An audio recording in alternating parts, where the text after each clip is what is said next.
Alhamdulillah, alhamdulillahilladzi arsala rasulahu Muhammadan sallallahu alaihi wasallam bidinil Islam. Asyhadu an la ilaha illallah wahdahu la syarika lah, al-malikul quddus salam. Wa asyhadu anna sayyidana wa nabiyyana Muhammadan abduhu wa rasuluh khairul anam. Allahumma salli ala sayyidina Muhammadin wa ala alihi wa ashabihi thayyibin at-tahirin wa man tabi'ahum bi ihsanin ila akhir zaman. Amma ba'du, fa ya ibadallah, usikum wa nafsi bi taqwallahi wa ta'atihi la'allakum tuflihun. Yaqulullahu ta'ala fil Qur'anil Karim, a'udzu billahi minasy syaithanir rajim. Bismillahirrahmanirrahim. Al-yawma akmaltu lakum dinakum wa aslamtu alaikum ni'mati wa raditu lakumul Islam dinan. Wa qala ta'ala aidan, wa innaka la'ala khuluqin 'azim. Wa qala an-nabiy sallallahu alaihi wa alihi wasallam, innama bu'ithtu liutammima karimal akhlaq. Sallallahu alaihi wa sallam. Wa sadaqa rasulullahul nabiyyul habibul karim. Wa nahnu ala dzalika minasyahidin walhamdulillahi rabbil alamin.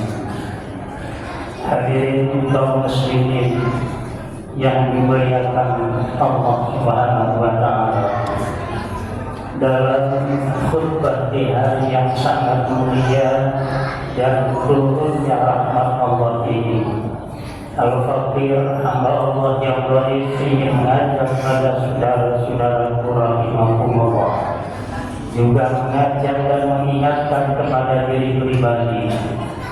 Mari kita bersama untuk selalu meningkatkan takwa kepada Allah Subhanahu wa ta'ala. Perintah-perintah Allah kita kerjakan dengan kemampuan yang kita miliki, dan kita berusaha pula untuk meninggalkan semua bentuk perbuatan yang dilarang oleh Allah. Maka dengan cara itulah insyaallah hidup dan kehidupan kita akan senantiasa berada di dalam naungan rahmat, berkat dan ridha Allah Subhanahu wa ta'ala. Ma'asyiral muslimin rahimakumullah. Pada saat ini kita masih berada di bulan yang sangat mulia, bulan kelahiran seorang manusia yang amat mulia, seorang penutup para nabi dan para rasul, seorang yang nanti pada hari kiamat akan dapat memberikan syafaat kepada umatnya, yang lahir pada bulan ini, tepatnya hari Senin, tanggal 12 Rabiul Awal tahun Hijriah, yaitu Nabi kita Nabi Muhammad sallallahu alaihi wasallam. Beliau dilahirkan dalam keadaan yatim karena dalam kandungan ibunya Siti Aminah 2 bulan, bapaknya yang bernama Abdullah meninggal dunia di Yasrib yang sekarang namanya Madinah Al-Munawwarah. Kemudian dia lahir diasuh oleh ibu susunya, yaitu Halimah Sa'diyah, sampai 2 tahun. Kemudian ditambah lagi baru 4 tahun, baru dikembalikan kepada ibunya Siti Aminah. Kemudian dalam usia 6 tahun, Siti Aminah pulang ke rahmatullah diganti oleh kakeknya bernama Abdul Muthalib. 2 tahun kemudian kakeknya Abdul Muthalib meninggal dunia, diganti dengan pamannya yang bernama Abu Thalib. Disinilah Nabi kita Nabi Muhammad SAW dididik dan dibesarkan oleh seorang pamannya sampai saatnya pada usia 25 tahun beliau menikah dengan seorang janda kaya bangsawan. Padahal seluruh pemuka-pemuka ingin mempersuntingnya, tapi semua ditolak. Tapi dengan Muhammad SAW beliau tertarik karena beliau mempunyai sifat-sifat yang sangat terpuji. Di antaranya sebelum menjadi Rasul, beliau sudah dikenal menjadi seorang pemuda yang digelar Al-Amin, artinya manusia yang amat sangat dapat dipercaya. Allah Subhanahu wa Ta'ala telah menanamkan sifat-sifatnya yang sangat terpuji, akhlaknya yang sangat mulia. Di antaranya sifat yang tertanam di dalam diri Rasulullah SAW yang pertama, sifat sidik. Sidik artinya jujur, kebalikannya adalah kizib, yaitu berdusta. Rasulullah SAW sejak kecil sampai pemuda, sampai diangkat menjadi Rasul, sampai wafat beliau belum pernah berkata dusta. Kemudian yang kedua, ditanamkan oleh Allah sifat tabligh. Tabligh artinya menyampaikan kebenaran. Yang disampaikan oleh Rasulullah adalah kebenaran. Lebih-lebih ketika diangkat menjadi Rasul, Rasulullah menyampaikan wahyu Allah Subhanahu wa Ta'ala yang sekarang sebagai pedoman hidup yang tercantum di dalam kitab suci Al-Quran. 114 surat, 30 juz, 6.666 ayat, satu huruf pun belum tidak ada yang tidak disampaikan kepada umatnya. Karena beliau mempunyai sifat tabligh, artinya menyampaikan kebenaran. Kebalikannya adalah hikmah, menyembunyikan kebenaran. Kemudian yang ketiga, Rasulullah SAW diberikan sifat amanah. Amanah artinya sangat amat dapat dipercaya. Kebalikan amanah adalah khianat. Rasulullah sepanjang hidupnya tidak pernah berbuat khianat kepada siapapun. Kemudian yang keempat, sifatnya adalah fatonah. Fatonah artinya cerdas. Kebalikannya namanya sifat iladah. Iladah artinya bodoh. Rasulullah SAW diberikan kecerdasan yang amat luar biasa oleh Allah, dan kecerdasannya tidak ada seorang pun manusia yang dapat mengalahkan kecerdasan Rasulullah. Ini dikatakan oleh seorang ulama besar yang bernama Imam Wahab bin Munabbih. Beliau mengatakan, beliau menerangkan, inni ahibu sab'ina fi sab'ina kitab anna jami'a ma'udiyan nasa min wajib dunia ilang fitoliha minal akli fi jami akhir Rasulullah sallallahu alaihi wasallam kahai akhir rahmatin wa qamah min baini jami'i rimali dunia. Imam Wahab bin Munabbih menjelaskan, aku telah mendapatkan keterangan dari 72 kitab. Sesungguhnya apa yang telah diberikan kepada manusia sejak adanya dunia sampai nanti datangnya terputusnya dunia, dari mulai Allah menciptakan dunia sampai nanti datangnya hari kiamat, tentang akal manusia. Jika akal seluruh manusia dari Nabi Adam sampai nanti dalam datangnya hari kiamat kemudian disandingkan dengan akalnya Rasulullah yang satu, maka akal seluruh manusia itu bagian sebuah batu kerikil yang terletak di antara kerikil-kerikil yang ada di alam dunia. Begitu cerdasnya Rasulullah SAW, tidak dapat terkalahkan kecerdasan oleh manusia siapapun. Kemudian yang berikutnya, Allah menanamkan akhlaknya yang sangat mulia. Bagaimana akhlaknya Rasulullah Shallallahu Alaihi Wasallam di dalam kitab Al-Barjani, Syekh Imam Hasan Al-Barjani menerangkan wa kana Shallallahu Alaihi Wasallam akmalan nasi khalqan wa khuluqan la dhakin wa sifatin saniyah. Adalah Rasulullah Shallallahu Alaihi Wasallam manusia yang paling paripurna bentuknya, performanya, kemudian akhlaknya, kemudian sifat-sifatnya yang sangat mulia. Di dalam kitab Al-Barjani diterangkan wa kana sallallahu alaihi wasallam syadidal hayati wa tawaddi yahsibuna lahu wa yarham sawbahu wa yaqulu syakahu fi khidmati ahlihi siratin sahih. Adalah Rasulullah Shallallahu Alaihi Wasallam adalah manusia yang sangat pemalu untuk berkata bohong, malu tidak menyampaikan amanah yang sebenarnya, malu. Kemudian watawasi, sifatnya rendah hati, akhlaknya tidak sombong kepada siapapun. Kemudian misalnya tahu sahabat, kemudian mau memeras suku kambingnya, kemudian mau menyambung tali sendal yang terputus, kemudian mau yaitu menjahit baju yang sobek. Kemudian kalau berjalan di belakang keluarganya, dia selalu mendampinginya. Kemudian beliau tidak pernah merendahkan orang fakir, satu pun tidak pernah direndahkan.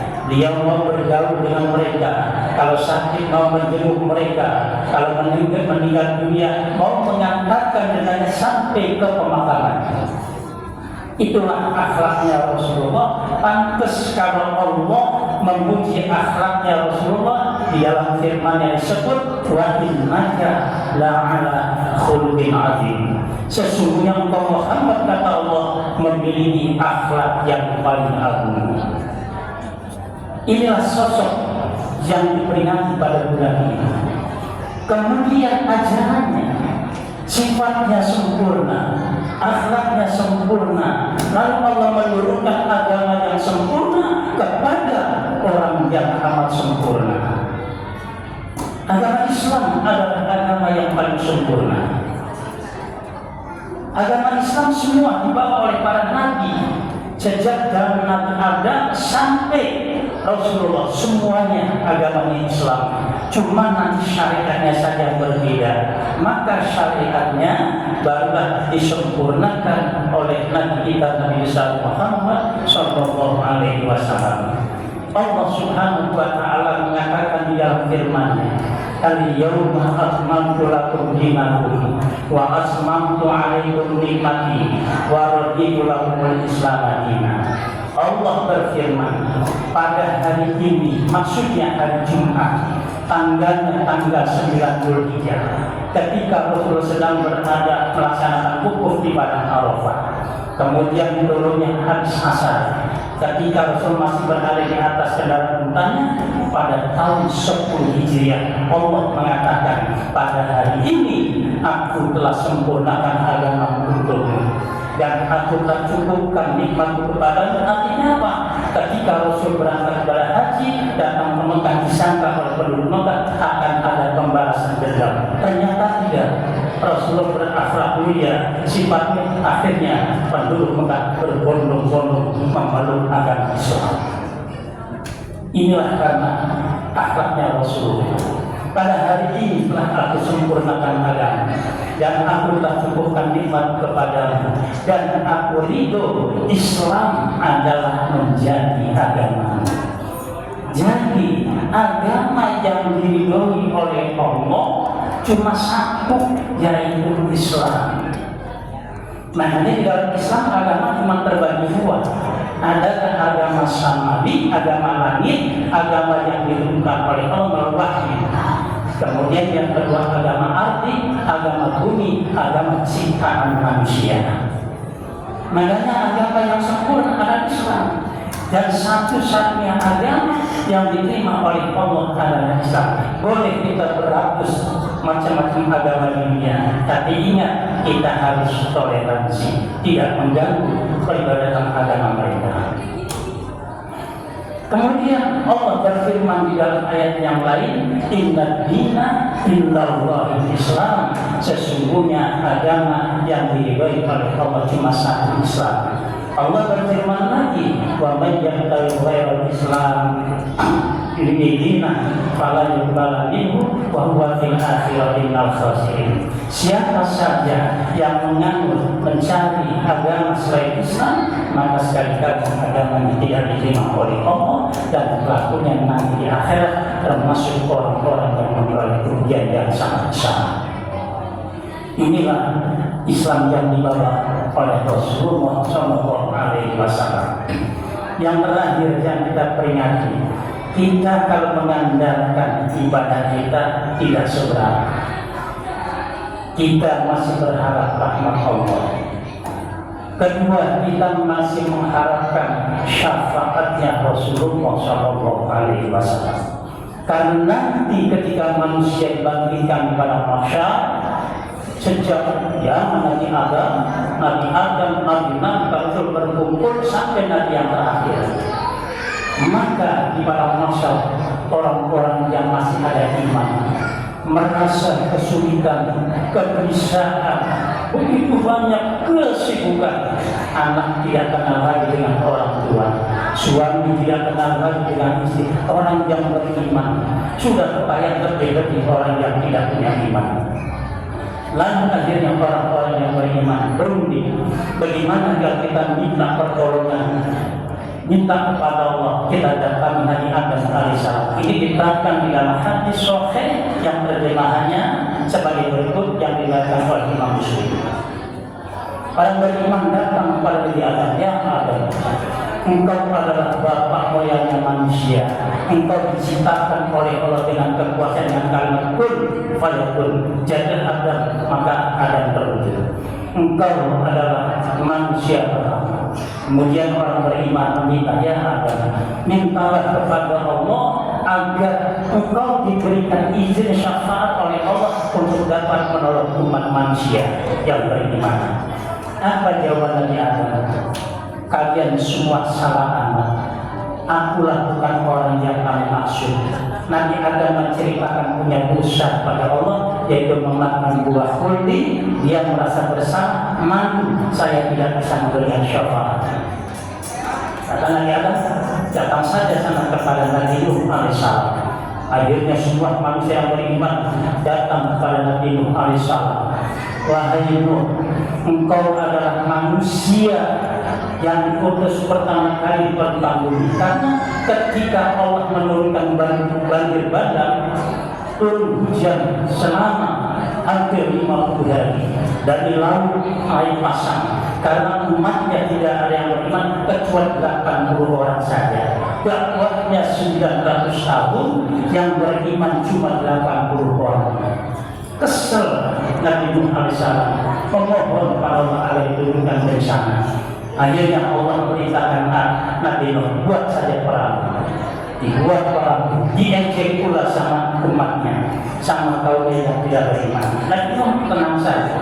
Begitu jadi kata Allah, Nuh, kamu bersama orang yang beriman, naiklah ke dalam perahumu, kemudian ambil binatang sepasang, baru setelah itu Allah menurunkan hujan. Bayangkan 50 hari siang dan malam, hujan tidak ada henti-hentinya. Bagaimana? Air laut penuh pasangan, berarti terjadi tsunami besar. Istrinya Nabi Nuh dan putranya naik ke bukit, ke gunung pun tenggelam. Maka semua manusia saat itu tidak ada yang hidup, kecuali yang hidup adalah Nabi Nuh bersama orang yang beriman dan perahunya. Itulah kisah dari manusia kedua. Mulai dari situlah baru berkembang biak. Akhirnya katanya, aku nggak bisa memberikan syafaat. Kata Nabi Nuh, coba datang kepada Nabi Ibrahim. Datanglah kepada Nabi Ibrahim. Ya Ibrahim, kami minta pertolongan padamu agar engkau minta kepada Allah memberikan pertolongan. Kemudian Nabi Ibrahim, saya juga nggak bisa. Kenapa? Karena ayahku yang bernama Azar, aku tidak dapat mengimankan beliau.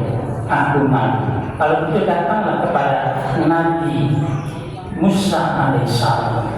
datang kepada Nabi Isa. Dan Isa juga menjawab, tidak bisa, karena aku ketika akan ditangkap oleh Raja Firaun, dihalang-halangi oleh penjaga, aku pukul satu kali, mati penjaganya. Aku telah membunuh manusia walaupun tidak sengaja. Kata Nabi Musa, datanglah kepada Nabi Isa. Kata Isa, tidak bisa, aku juga. Kenapa? Jangankan orang lain, aku saja dipertuhankan oleh umatku. Aku tidak bisa. Kata Isa, coba datang kepada Nabi Muhammad SAW. Datang kepada Rasul. Ya Rasul, mintakan kepada syafaat agar engkau dapat menolong. Langsung Rasul sujud di padang mahsyar. Akhirnya meminta kepada Allah. Akhirnya kata Allah, ya Muhammad, kau angkat kepalamu, mintalah apa yang kamu minta, ucapkan, aku akan dengarkan. Akhirnya permintaan pertama, Rasulullah SAW diberikan izin oleh Allah dapat memberikan syafaat pada umatnya hanya 1/4 saja, terbatas. Misalkan kalau umatnya Rasul 1 miliar, yang mendapat syafaat hanya 250 juta. Apakah puas Rasul? Tidak. Sujud lagi yang kedua, minta lagi seperti yang pertama. Allah jawab, baik, kalau begitu kata Allah, aku izinkan, aku tambahkan, engkau dapat memberikan syafaat pada umatmu, tambah 1/4 lagi, berarti separuh. Apa puas Rasulullah? Tidak. Sujud lagi yang ketiga, ditambah lagi 1/4 lagi, sujud lagi yang keempat, baru setelah itu Rasul gembira. Maka tidak ada seorang umatku yang beriman ada tinggal di dalam neraka.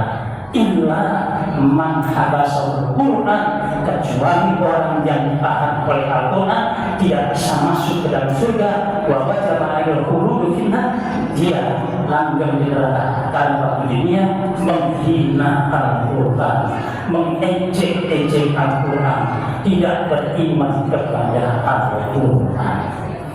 Nah, ini hebatnya Rasulullah, tanggung jawab pada umatnya dunia dan akhirat. Mudah-mudahan ini yang kita harapkan, besok kita dapat berjumpa dengan Rasulullah dan kita semua orang tua kita mendapatkan syafaat dari Rasulullah SAW. Amin ya rabbal alamin. Barakallahu wa lakum fil Qur'anil azim wa nafa'ani wa iyyakum bima fihi minal ayati wa dzikril hakim wa taqabbal minni wa minkum tilawatahu. Innahu huwas samiul alim. Aqulu qouli hadza wa astaghfiru wa lakum wa liwalidayya wa liwalidikum wa lisairil muslimin wal muslimat wal mu'minin wal mu'minat fastaghfiruhu innahu huwal ghafurur rahim.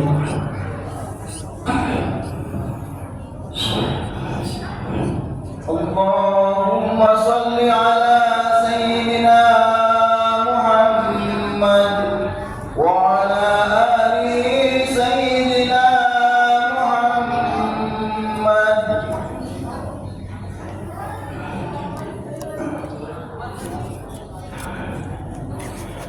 Alhamdulillah, alhamdulillah hamdan katsiran kama amara fanda wa amana wa hadar. Asyhadu an la ilaha illallah wahdahu la syarika lah, al-wahidul qahhar. Wa asyhadu anna sayyidana wa nabiyyana Muhammadan abduhu wa rasuluhu sayyidul khalaiqi wal bashar. Allahumma shalli ala sayyidina Muhammad al-Mukhtar wa ala alihi wa ashabihi wa man tabi'ahum bi ihsan ila yaumil mahsyar. Amma ba'du, fa ya ibadallah, ittaqullaha mastata'tum la'allakum turhamun. Wa qala ta'ala fil Qur'anil karim, a'udzu billahi minasy syaithanir rajim. Innallaha wa malaikatahu yusholluna 'alan nabi ya ayyuhalladzina amanu shallu 'alaihi wa sallimu taslima. Wa radallahu anil khulafa'ir الراشدين أبي بكر وعمر وعثمان وعلي وعلى بقية الشهداء والتابعين وتابعين وتابعيهم بإحسان إلى يوم الدين وعلينا معهم برحمتك يا أرحم الراحمين.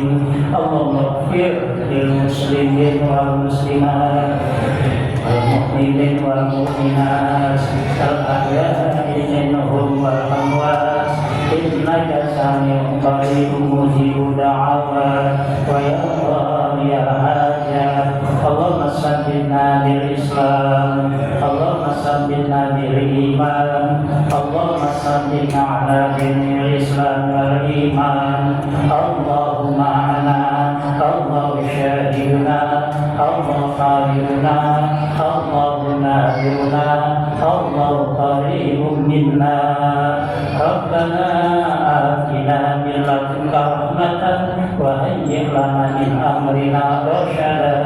ربنا آتنا في الدنيا حسنة وفي الآخرة حسنة وقنا عذاب النار. عباد الله، إن الله يأمر بالعدل والإحسان وإيتاء ذي القربى وينهى عن الفحشاء والمنكر والبغي يعظكم لعلكم تذكرون. واذكروا ما يذكركم واشكروا على نعمه يزدكم واسألوا من فضله يعطيكم ولذكر الله أكبر.